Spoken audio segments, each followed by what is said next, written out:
Daily. Taste the Daily. Khammam జిల్లా చింతకాని మండలం పాతర్లపాడులో జరిగిన సిపిఎం నేత సామినేని రామారావు హత్యను నిరసిస్తూ ఆ పార్టీ నాయకులు రోడ్డెక్కారు. సామినేని రామారావును హత్య చేసి 5 రోజులు గడిచినా ఇంకా హంతకులను గుర్తించలేదని సిపిఎం నేత పోతినేని సుదర్శన్ ఆగ్రహం వ్యక్తం చేశారు.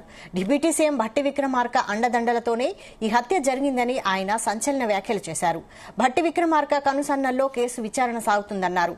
ఇది రాజకీయ హత్య కాదని సిపి అనడాన్ని సిపిఎం నేతలు ఖండించారు. పూర్తిగా కాంగ్రెస్ పార్టీ కార్యకర్తల్లా పోలీసులు పనిచేస్తున్నారని మండిపడ్డారు.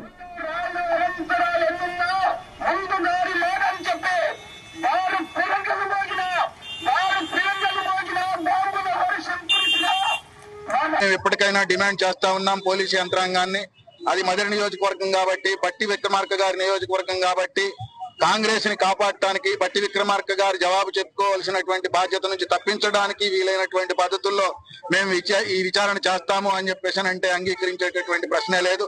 దోషులు ఎవరో, వాస్తవమైనటువంటి వాళ్ళు ఎవరో మీరు వెంటనే గుర్తించాలి, శిక్షించాలి. క్లూస్ టీములు, డాగ్ స్క్వాడ్లు తీసుకొని రావడం, సిపి గారు, ఇతర పోలీసు అధికారులందరూ అక్కడికి రావడం, సోకులు ఎక్కువ సరుకు తక్కువ అనేటటువంటి పద్ధతుల్లో మీ విచారణని నిర్వహించడం, ప్రచారం ఎక్కువ వాస్తవాన్ని నిర్ధారించేది తక్కువ అనేటటువంటి పద్ధతుల్లో ఇప్పటిదాకా కొనసాగుతా ఉంది.